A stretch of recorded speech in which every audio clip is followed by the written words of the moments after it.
Chapter 31, Intermission, Drawing in the Stars. Intermission, Drawing in the Stars. The holy city of Evray was a sparkling paradise, everything that it was claimed to be and more. Nestled in the lush green valley at the center of the island of the same name, where it always seemed to be spring no matter the season, it stood as a shining testament to God's glory, and man's ability to recreate that glory in the world.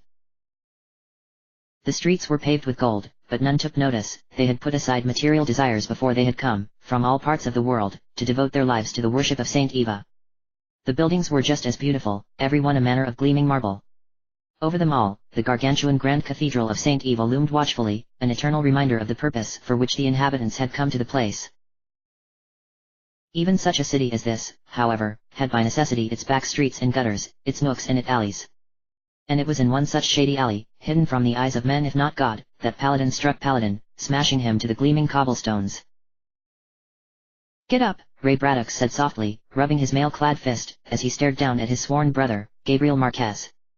They had both been orphans, adopted together along with Kay Sindel, by the Grand Priest of Saint Eva, the highest authority in all the Church and the voice of God in the world of men. They had been raised together, entered the militant wing of the faith together, though Ray had never entrusted him with his greatest secret, that which was known only to himself and their father. They were brothers, in family as well as in faith. And now Ray had brought him to this alley, for the purpose of coaxing the truth from him, by any means necessary. "What are you doing, Ray?" Gabriel gasped, on hands and knees, his unhelmeted face openly hurt. They had both shed their helmets as soon as they had returned to the holy city, though they still wore the rest of their plate mail, his enameled a light tan. His hair was the same strawberry blonde as Ray's, though he wore his much shorter, and his bright blue eyes lent him an innocent, youthful appearance that he was taking full advantage of at the moment. "Have you gone insane?" "I said to get up," Ray repeated, driving his foot into Gabriel's side and sending him skidding further into the alley. "You listen poorly. I suggest that you get rid of your sword, while you're at it.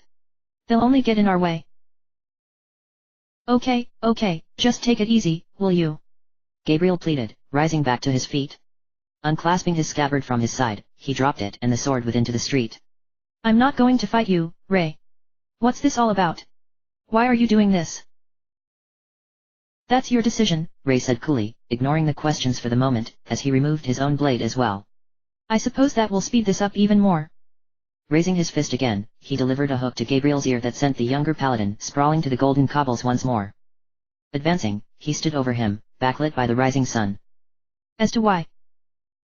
"Because it has been a long time, and you might have forgotten." "I have not," Gabriel gasped, as Ray kicked him again. Stumbling away, he sat up, back against a wall, and held up a hand in defensive protest. "I have not forgotten, Ray." "I think you have," Ray said, contemptuously kicking the hand away. Had Gabriel seized his foot and pulled, Ray would have been at his mercy, but he knew he would not. He lacked the nerve, as he always had. "You have caused strife to arise between myself and some very close friends of mine, Gabriel. Friends who I have trusted my life to, and who have trusted theirs to me, on more than one occasion. I am mightily wroth with you, Gabriel, and now is the time to account for your actions." "You mean the Dragon Kin?" Gabriel asked, a look of concern coming over his features. "Ray, don't you know who they are? Haven't you heard about them? They're mercenaries. Hired swords, assassins. They'll kill anybody for enough zenny. They were going to kill me back there, before you found us." "On the contrary." Ray crossed his arms. "I have found them to be highly principled men and women, as well as highly ethical. A different thing from morality, I am aware, but one no less worthy of recognition. To be perfectly honest, Gabriel, right now I trust them far more than I do you. Now tell me, and tell me honestly. Where is Mrs. Marks? What have you done with her?" "She's in the Grand Cathedral, of course," Gabriel said, his face a picture of innocence once more. "Just like I told you, Ray. I warned you." Ray growled, drawing his fist back to blacken an eye. Wait. Gabriel protested, and he paused. All right. Look, I am being honest, okay? She is in the Grand Cathedral." He suddenly smiled, and it was an unpleasant thing to see. "But I never told you she came willingly, did I?" "So you did abduct her against her will," Ray said angrily, rage mixing with grief over what his brother had clearly become. "As well as forging her writing, both on the paperwork, and on the note for her son." "I did," Gabriel admitted, still smiling. "On orders." "Orders? Ray slowly repeated, shaking his head. What clergyman would ever even consider giving such a vile command? Father Manson, of Bando, Gabriel replied smugly. I sought his wisdom when the farm clan woman refused to cooperate, and then I carried out his wishes, to the letter. If you would dispute what I have done, then go to Bando yourself, and take it up with him. You lie, Ray said coldly, trying to hide how much the statement disturbed him. Father Manson of Bando was one of the most highly ranked and regarded priests in the Church of Saint Eva. If he had authorized and condoned such a plan of action, then the issue at hand went far, far beyond a single corrupt paladin. Father Manson would never do such a thing. Speak with him yourself, as I have said, then, if you are so sure, Gabriel told him again, eyes glittering now. Tell me, Ray, have you ever seen the basements beneath Bando, and the things that the men of our faith do there? What are you saying? Ray demanded, voice weakening despite his best efforts as his thoughts raced. I'm saying, brother, that you are not the only man in the Church of Saint Eva with secrets, Gabriel explained, standing back up. You are a man of honor and faith and morality, brother, and that is all well and good. The ideal paladin, an example to us all.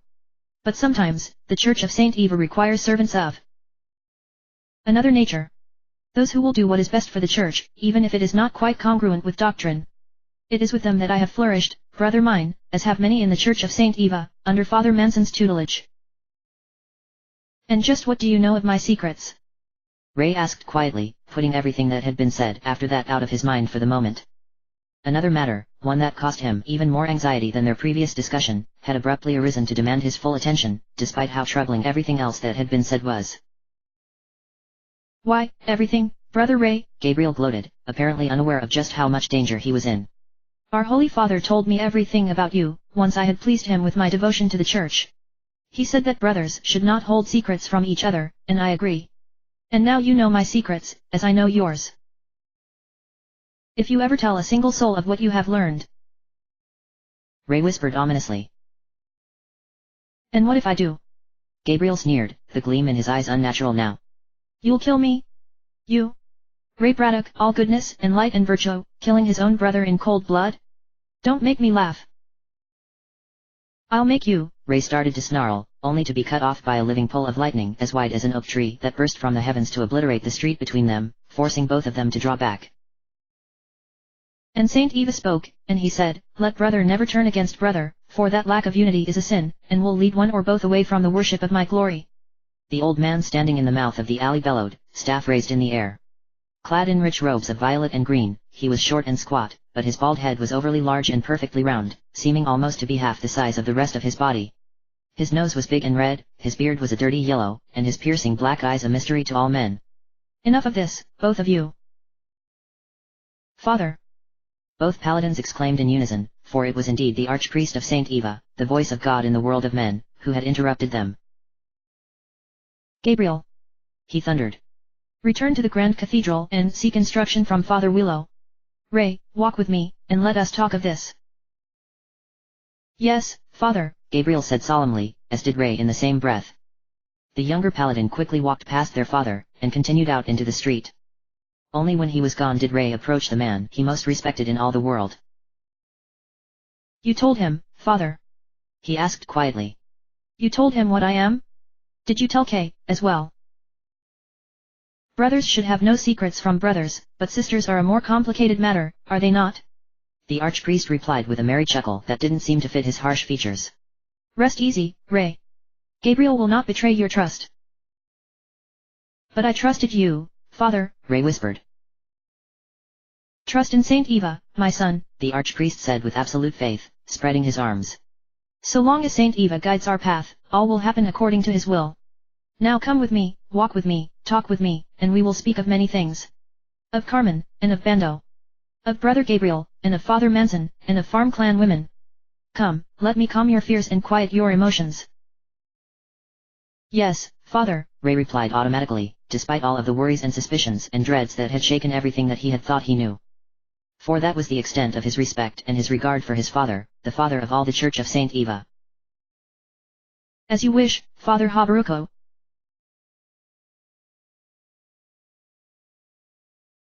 Beneath the surface of the world, but not far, the demon Lord Baruberi slept. And as he slept, though two of his great eyes were tightly closed and unseeing, his third eye was not.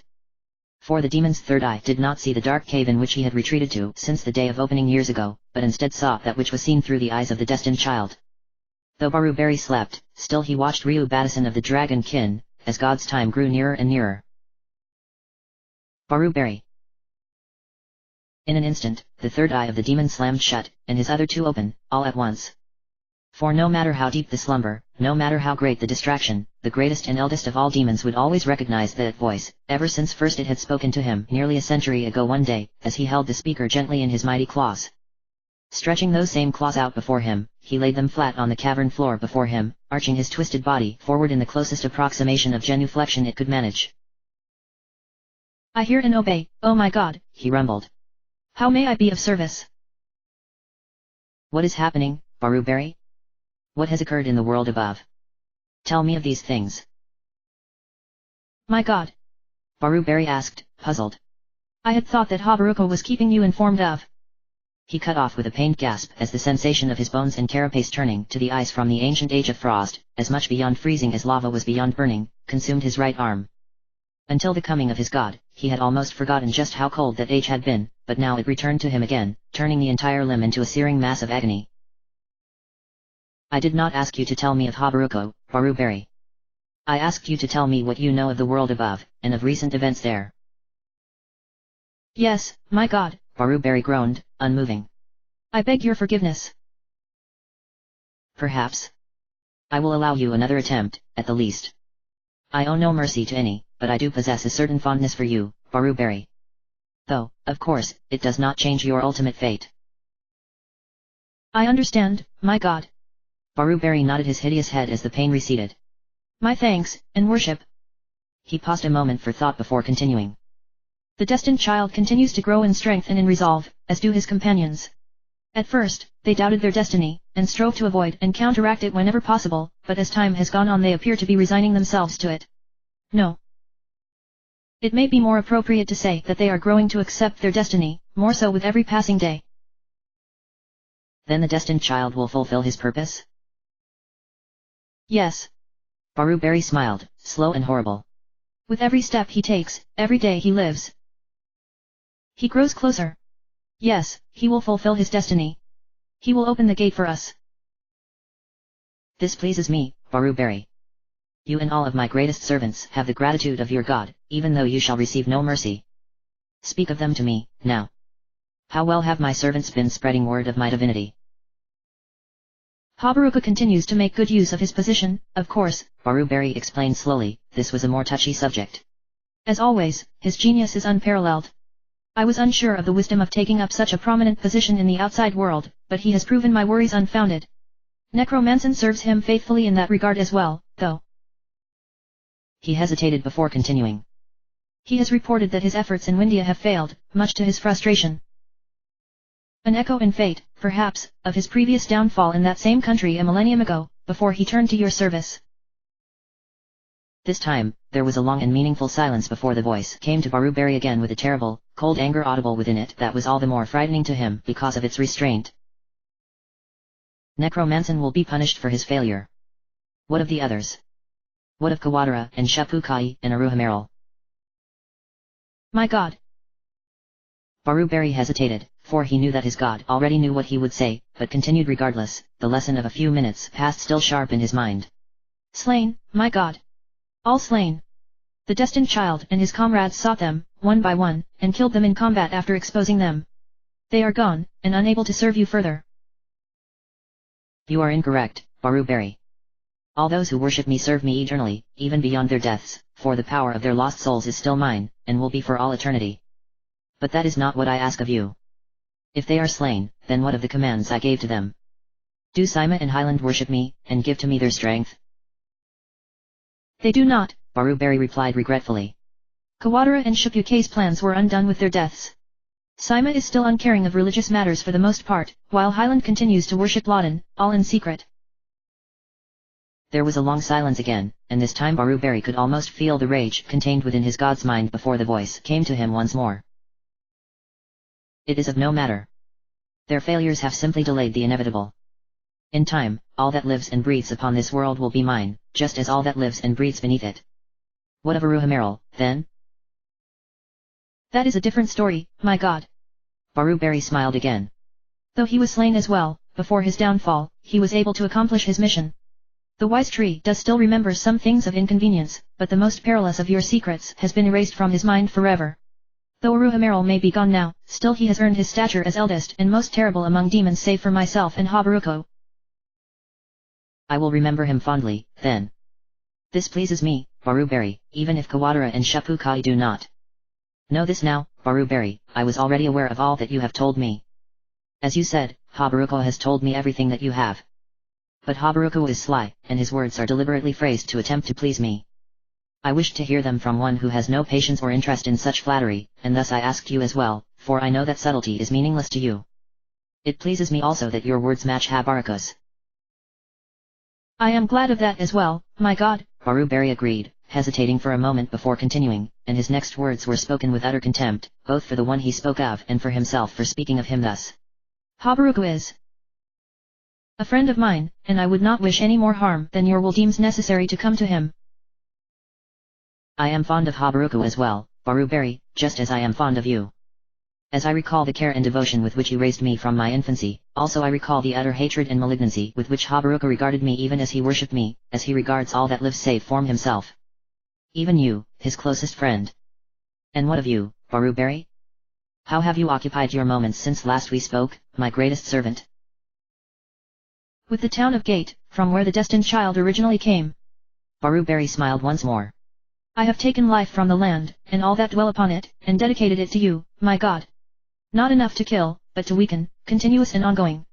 For now, the destined child intentionally averts his eyes from it, unwilling as he is to return to his home after what occurred when last he was here. In time, though. In time, he will come to meet my challenge. This pleases me as well. Truly, Baruberi, you are my greatest servant. As I have promised you many times before, the task of disposing of the destined child and his companions once they have accomplished their purpose will be entrusted to you. For your service and devotion, I promise you further, death shall only be yours once you and I have seen all other life upon this world extinguished. You will be the last to perish, just as you were the first to arise. My thanks, my god, Baruberi exulted, satisfaction and pride now seeping into his voice. Long have I sought a death worthy of my nature, and none could be greater than that which you have promised. I shall await it, as I await the day of the destined child's arrival. I as well, my greatest of servants. Now go, and fulfill my will further. Observe the destined child, and await his coming, just as you have said. I hear and obey, oh my god, Baruberi rumbled. His arms still throbbing, he settled back into his previous position of repose, and opened his third eye once more. The eye that always remained within the mind of the destined child, always watching, always waiting. The day when they would finally meet once more, face to face and eye to eye, was fast approaching. Baruberi awaited it as he had awaited few things in his unmatched span of life, longer and greater than anything that had lived, or ever would. Soon, all too soon, the day would come.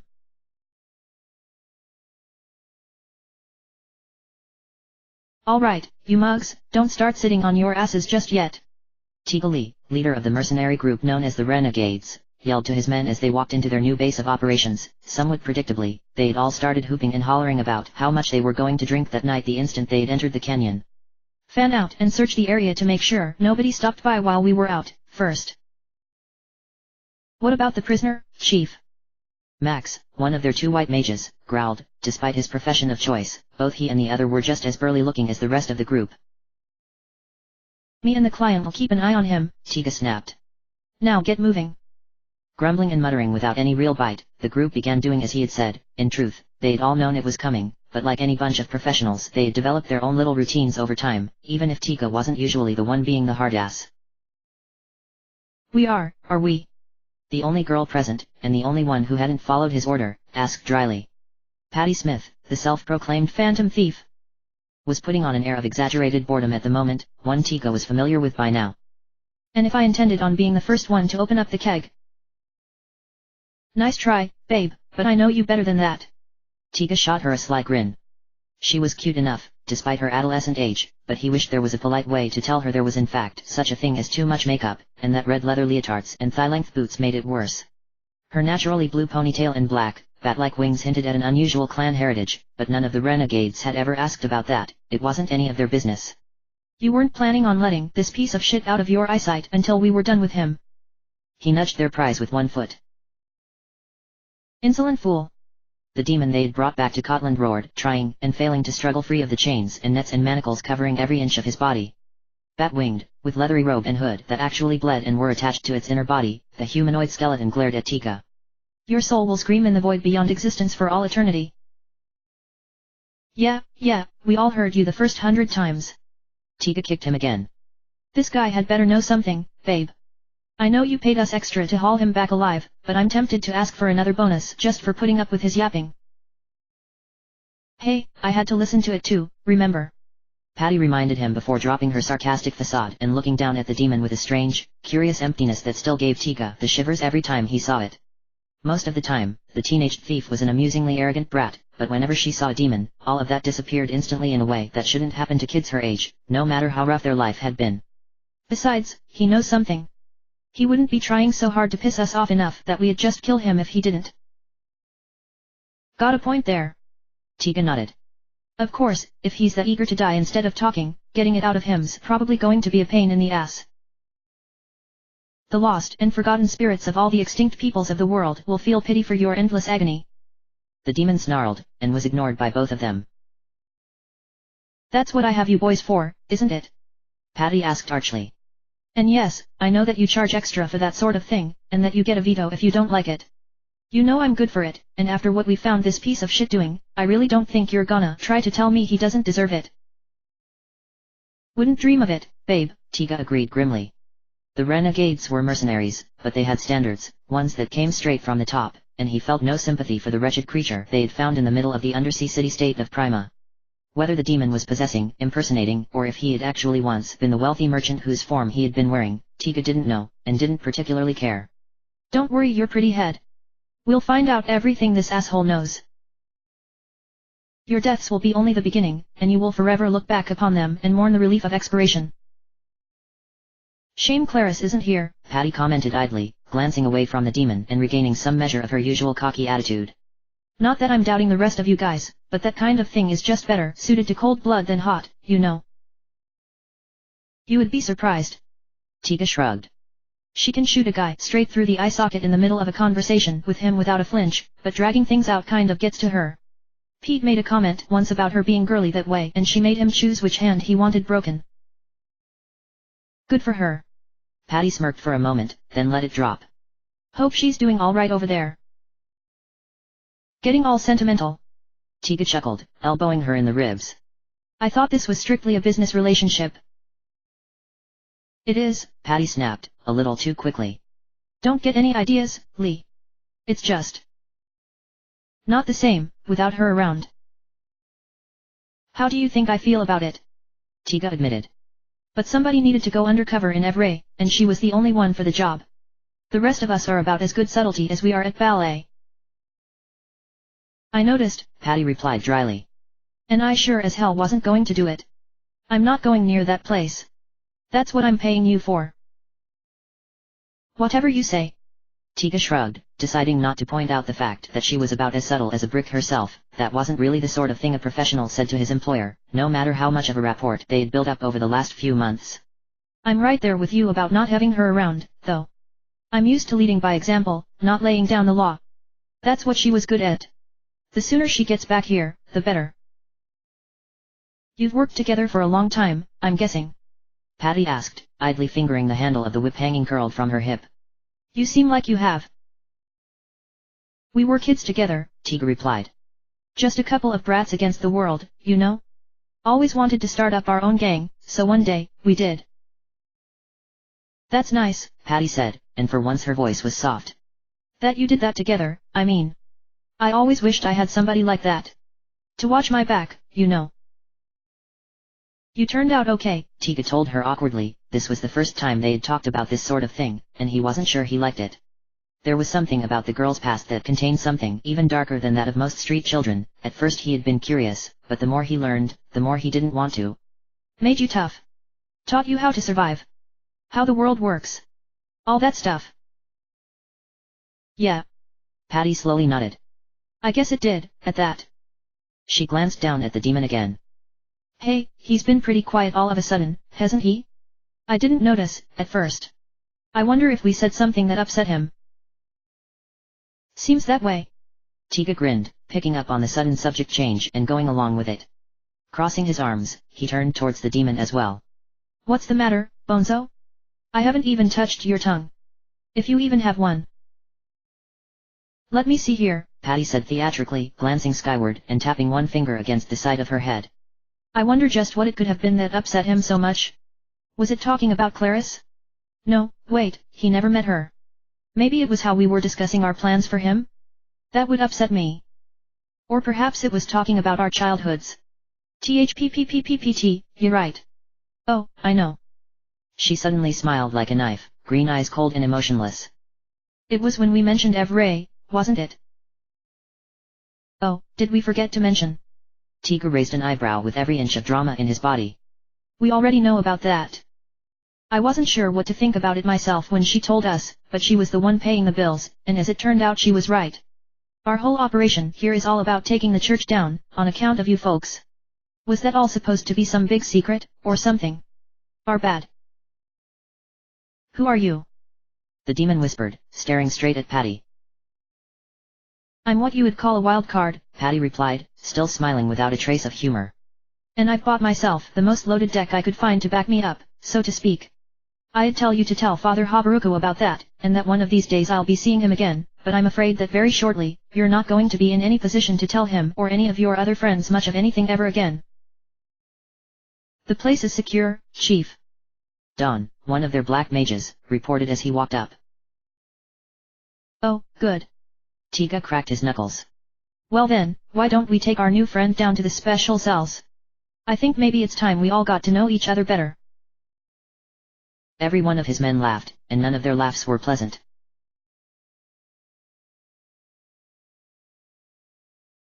You're living on Pagoda? Nina asked as the island came into sight, their small boat bobbing on the waves of the northern ocean. Beyond the coastline of any populated lands, drifting icebergs were a common sight, and had led to more than one close call on their way there. Why? Not Pagoda anymore, Martin grunted as he rowed the oars. A normal man would never be able to keep them afloat in the stormy northern waters, but he wasn't exactly normal, and hadn't been for a very long time. It's called the Isle of Giants now. Everybody's forgotten that this is where Pagoda was. And I never lived here. I used to live in a cave in northern Sima. Fine. Nina rolled her eyes. She looked to be in her 50s, which was still a far cry from her actual age, just like him. To his eyes, though, she was just as beautiful as she had been when they were both young, many centuries ago. Despite the chill northern winter, she wore only the sky blue leotard she always had when on the road, its color matching her eyes, along with boots and gloves and a headband of the same shade.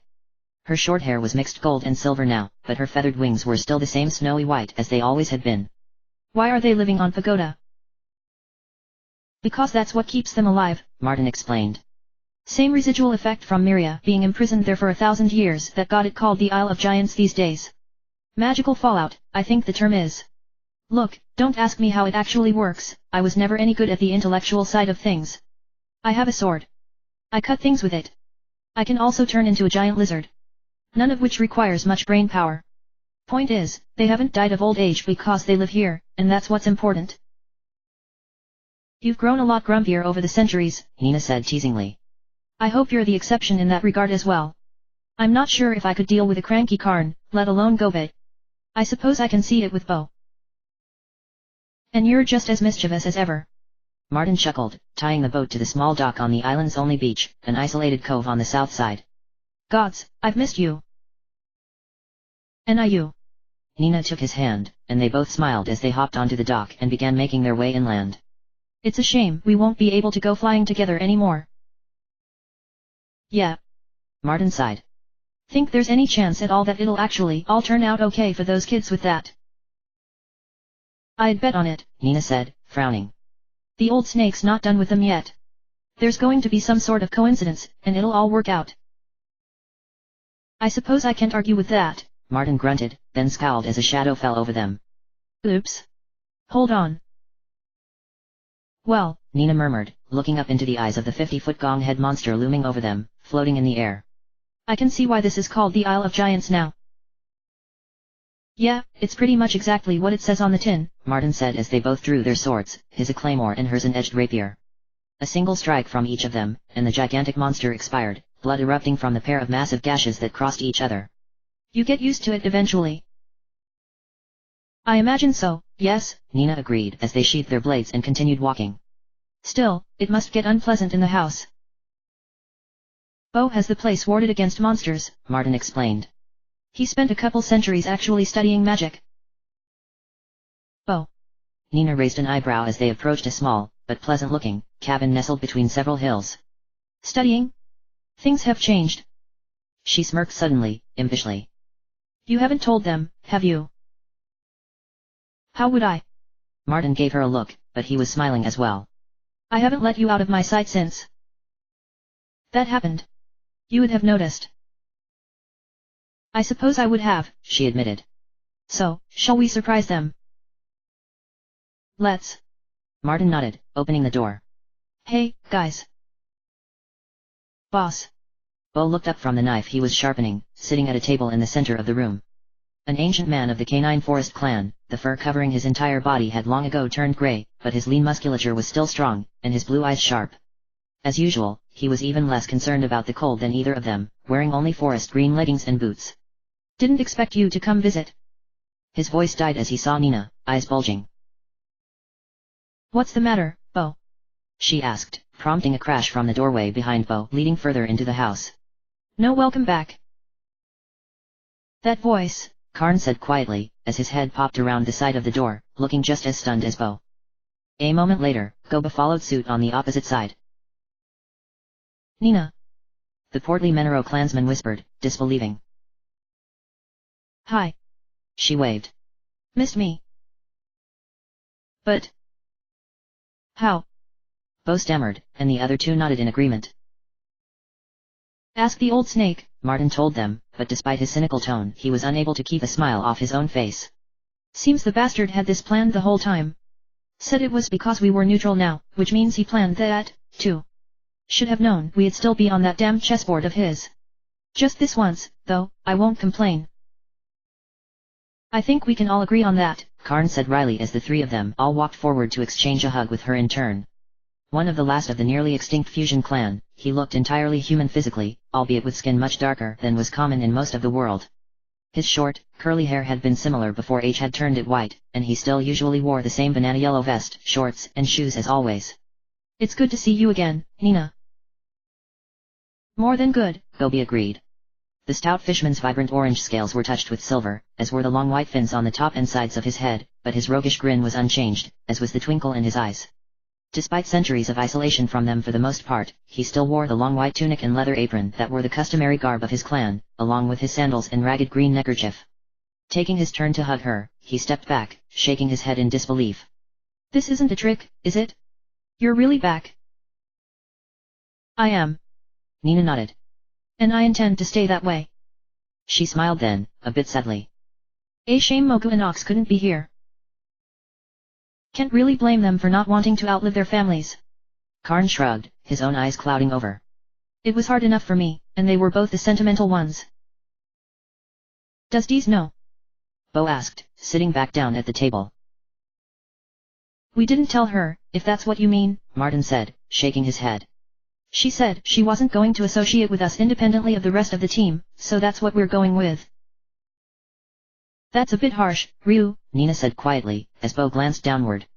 It's more complicated than that, and you know it. I know. Martin closed his eyes. Sorry. I just never know just how much she does know, anymore, and that makes me think of the old snake. Is our policy on that staying the same too, then? Gobi asked. On Lawton, I mean? Even if he did this for us. It's not like it makes up for doing that to her in the first place, Martin growled, feeling the same white-hot rage that he had whenever the dragon god had been mentioned for nearly a millennium now. Or for everything else he did. Not even close. After waiting a moment, he sighed, and forced that anger under control. But... He broke off, unable to make himself actually say it, even now. He's not the same as Evans, Nina finished for him. We might not like the way he runs things, but it's still better than Evans would. So we are going to help them, after all. Bo smiled dangerously. The kids, I mean. Not openly. Martin shook his head. We have to remain neutral. We were the ones who set it up this way, so we can't exactly change that now. But if they come find us, and maybe ask for advice. That much, I think we'd be able to get away with. We can work with that. Karn gave them a thumbs up. Looks like I'd better get back out to sea, Gobi grunted, though he couldn't quite lose his grin. See how they're doing. Haven't accidentally ran into them since Dee's joined, for obvious reasons. Time to change that. Don't worry about it. Ryu put an arm around Nina's shoulders, and her around his, as they both smiled as well once again. After all, we're not going anywhere, this time. Either of us. Somehow, we managed to get a second chance, Nina agreed. And we have all the time in the world to enjoy it.